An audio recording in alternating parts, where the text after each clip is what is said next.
Hi, it's Craig from Beacn. I'm really excited to share with you two huge new features that we're bringing to Beacn app. This applies to Beacn Mix Create and also to the advanced mixing suite for Beacn Mic. Now, normally at the bottom of the application here, you're going to see your routing table, and that's where you decide what goes where.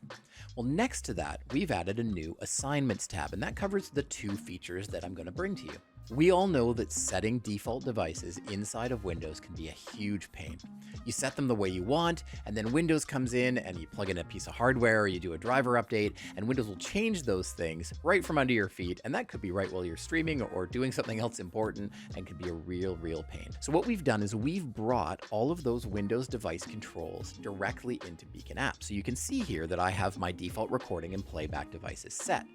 Now, these gray versions of these are actually indicating to me that they're the way that we think they should be for Beacn Mix Create or for the advanced mixing suite. And that's making sure that your voice chat mics go in the right way and that system is your default and that chat is the default knob that any chat programs would go on, that type of thing. What happens when something goes wrong?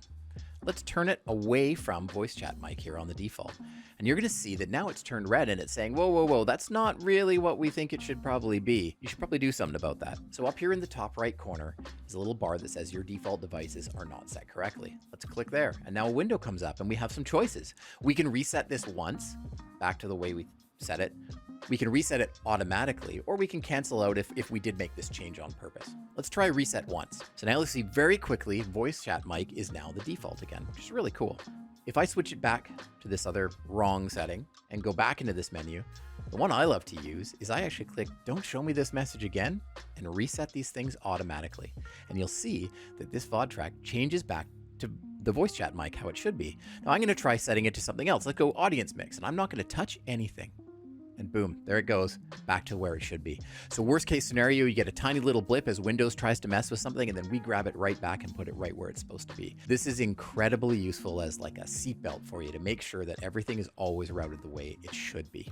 Now, the next step in this whole process is that when we've been going through how to assign programs to knobs, typically you would go into the Windows sound settings and you would find the application in the mixer list, and then you would say, okay, I see Spotify here, I'm gonna click this drop down menu, and then I'd have to choose from these 7 or 8 different available outputs for it, music, chat, game system, all that stuff, and you'd select it. And if you ever change your mind, you have to go back into that menu and do it again. And we've always thought to ourselves, wouldn't it be so cool if you could just drag and drop them between the different knobs?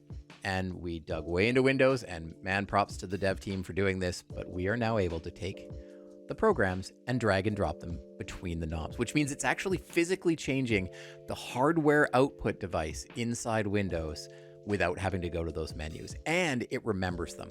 So if we haven't seen a program before, it's going to go onto the system knob. That's your default, right? As set by your default playback device. But once you grab it and move it, put it on another knob, it is always going to be on that knob no matter what. So I could create a new profile, and if I put Spotify on music, it's going to be on music again. And I can just drag them back and forth. You'll see it actually carries the color and the name. So we got a purple knob here and a blue knob there, and you can see it's purple down here, and then it's blue when I drag it over. If I want to unassign it, I can take Spotify and just drop it in the middle here, and it's going to pop onto my system knob. And the reason it's popping onto system, obviously, is that's the default. So now you can see my system knob is green. It's landed on system. If I want to take it somewhere else, I can just bring it back to wherever I want it. If it's never been assigned anywhere, it's going to show up gray down on the system here, and then it'll say unassigned, and you can grab it and put it wherever you want. We are so excited about these two features. We really wanted to have them in the product. We think it's so incredibly useful to not have to worry about those default devices and to also have this ease of use for dragging and dropping. We have some cool ideas for where we want to take this, but this is just a fantastic first step, and we hope you really enjoy it.